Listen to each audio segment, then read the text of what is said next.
They say love fades with time.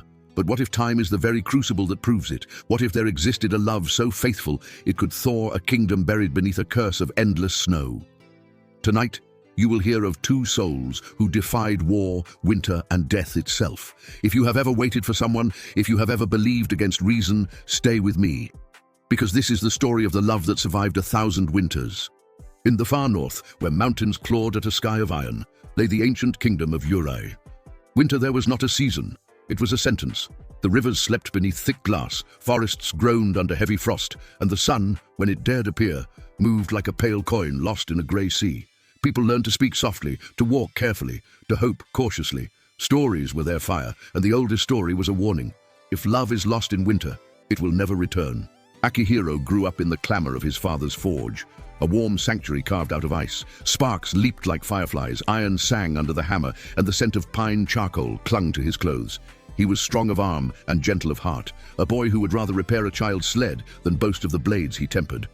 When he was 16, a meteor fell beyond the eastern ridge, leaving a scar of light across the night. Akihiro hiked out alone, teeth chattering, and returned with a dark shard of star iron wrapped in his cloak. He swore he would make from it a thing worthy of a legend. Across the city, within a labyrinth of scrolls and lacquered shelves, lived Hana, the librarian's daughter. She knew the taste of dust and the weight of words.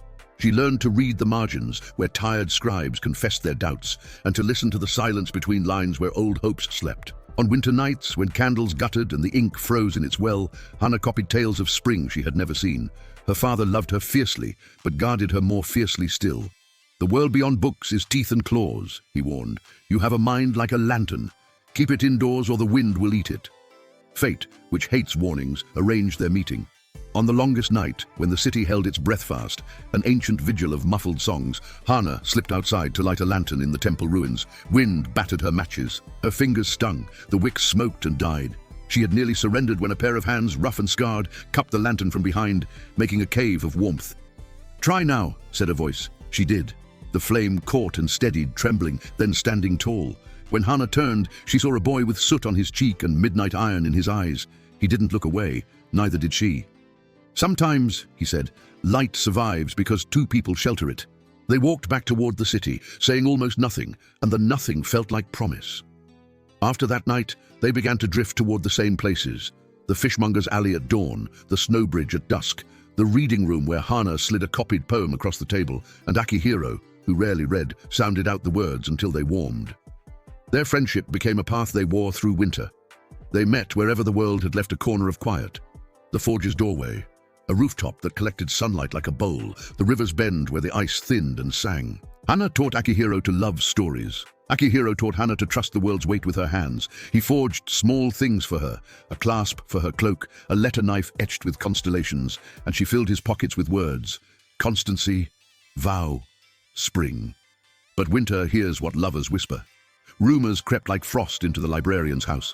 Hana's father, stern with fear, forbade her from seeing the blacksmith's son. He spoke of station and of safety, of futures measured in ink and rules that kept girls alive in cold kingdoms. "Love cannot bloom in snow," he said. "It withers before it can root." Hana bowed because she was dutiful, then wept because she was human. That night she left a note in the temple ruins. "Meet me on the solstice where the river sings." Akihiro was there first, lantern haloing his breath. Snow fell like drifting ash. Hana came wrapped in her mother's shawl. They stood, not touching, as if any warmth between them might melt the path and send them both plunging under ice. "They will not allow it," she said. "Then we will not ask," he answered. From his pocket, Akihiro drew out a ring hammered from the star iron, polished until it held a dusk blue sheen. Inside the band, he had cut a thin channel to trap a single thread of spring grass, a secret, a defiance, a wish. He slipped the ring onto her finger and felt the metal cool to her skin like a second pulse. "Until the last snow melts," he said. "Until the last snow melts," she echoed. War arrived like a storm that had been thinking about them for a long time. A southern empire marched north, iron on iron, and Urai, already brittle with cold, shattered. Smiths were conscripted first. Akihiro kissed Hana's forehead in the forge's glow and promised letters. "Words can cross any winter," he told her. She smiled as if she believed it. The first months were full of ink. Then the letters slowed. Then they stopped. Hina waited by the river, the silver ring biting into her glove. She listened for the post horn until her ears rang. People began to treat her like something delicate and wrong. Poor girl, ghost chaser. When she returned home, her father had stacked her desk with work as if words could keep a person from falling through herself. She copied maps of roads she could not travel. She catalogued books about green valleys she had never seen. She slept with the meteor ring under her pillow so she could feel its cool against her cheek when nightmares came. On the front, Akihiro survived. Survival is an ugly art. He learned to stretch hunger, to warm his hands over bodies cooling in fields, to count only to the next breath, and then, if lucky, to the next. In the third winter of war, mercenaries captured him during a retreat. They sold him into labor beyond the eastern wastes, and the empire that bought him broke men like kindling. Akihiro's back became a ledger of lashes, his palms a map of old heat. Through everything, one sentence beat like a heart in his head until the last snow melts. In the labor camp, he met a man named Goro, who had once been a bell maker. Goro spoke as if he had swallowed sunlight and dared it to go out. At night, when guards slept, they etched lines on the floor with nails, telling each other things they loved so they wouldn't forget their humanity. The sound of bread cracking, the smell of rain on hot stone, the throat catch when someone says your name like a gift. Akihiro spoke of Hana. Goro laughed softly. Then you have a compass. Men with compasses walk home. Ina did not become a ghost. She became a lantern. She organized readings at the library where she smuggled her own poems between the covers of histories. She learned to listen differently, to hear the small heft of other people's griefs, and to set them down gently beside her own. On the fifth winter of waiting, a plague kissed the city. Hana and a few others nursed the sick, boiling linens, singing old lullabies through gauze. Her father fell ill. He called her to his bed, and with effort put her mother's shawl into her hands. I feared the wind would snuff you out, he said, voice like torn paper. I did not understand that you are the wind. If you must go to the river, go. If you must love, love stubbornly. He slept and did not wake. Hana buried him under a sky so blue the cold seemed to have cracked. She stood alone, old and young at once, and felt grief root inside her with the certainty of a mountain. She did not cut it out. She watered it with tears until it bore fruit. Gentleness that did not excuse cruelty, courage that did not require witnesses. That spring, if spring can be the word for a week in Yurei, when the wind merely harms instead of kills, she began leaving small lanterns along the river path for others who waited. People who had mocked her once began to walk there at dusk to see whether the lights had survived the day's wind. Most nights they had, years blurred. The empire that had swallowed Akihiro chewed, then choked, then collapsed under its own cold hunger. Goro died in his sleep with a smile. His last word, a bell sound, hummed against the roof of his mouth. Guards fled. The laborers went on being human because that was the only thing they knew how to be.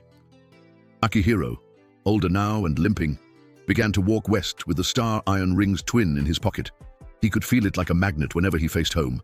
He crossed places that had forgotten their names, traded work for bread, built fires for strangers, and learned that the world held more colors of grief and joy than the library had ever catalogued. Hina's hair silvered, her hands stayed steady.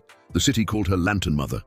Children raced to keep pace with her on winter evenings, and she told them stories that made the cold feel like a character rather than a tyrant. Sometimes at the river, she felt something shift inside her, a tug, a thinning. The old women called it the thread. When love lasts long enough, they said, the thread shows you which side of the world you stand on. It does not matter so long as you don't let go. On the 1000th winter, no one counted precisely, but the air itself seemed to mark it. Hana woke before dawn, heart clicking with the certainty that the world had turned a secret hinge. She dressed in her mother's shawl and walked to the river. Snow fell in small, deciding flakes. She lit a lantern and set it on the ice. The flame made a circle of honey light. Within the circle, the ice looked thinner, not weaker, but honest. Hana knelt and pressed her palm to it. Until the last snow melts, she whispered, and felt her breath return to her from somewhere very far away. Akihiro reached the eastern ridge at twilight. His legs trembled like kite strings in rough wind. Below him, the city of his childhood lay folded into itself, familiar as a scar. He waited for fear to seize him, the fear of arriving too late, of finding only the architecture of loss. But another feeling rose instead, a quietness like the inside of a bell after it has been rung.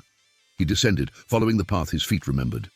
At the edge of the river, he saw a woman kneeling, shawl like a small storm around her shoulders, face turned toward the lantern's glow. Hana, he said. Names do things. Hers turned, and so did time. She stood slowly, as if waking from a very long dream, and searched his face as if reading a book that had been left in the rain. She took one step and then another, until she could touch him. Her fingers found the scar by his ear, the one from when the bellows cracked in the forge, and the ember kissed him. She had teased him for it once, called it his comet. Akihiro, she breathed, and the river beneath them sighed like something finally allowed to rest. They held each other as if they were the only warm fact in a cold universe. People came to the bank and stood in a respectful, astonished silence. It felt wrong to speak and wrong to look away.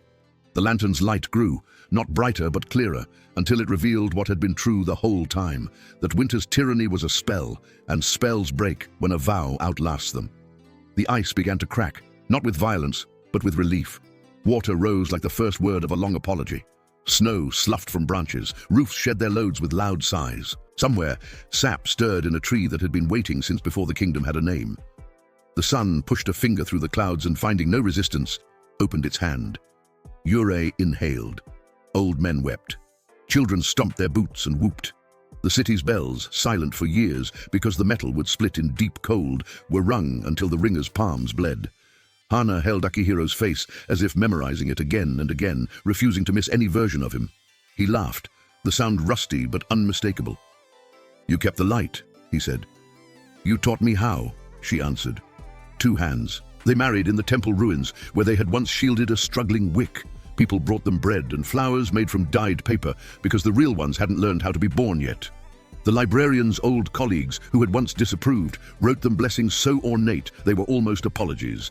At the forge, Akihiro rehung the meteor shard above the door and forged a small bell from the ring's cousin metal.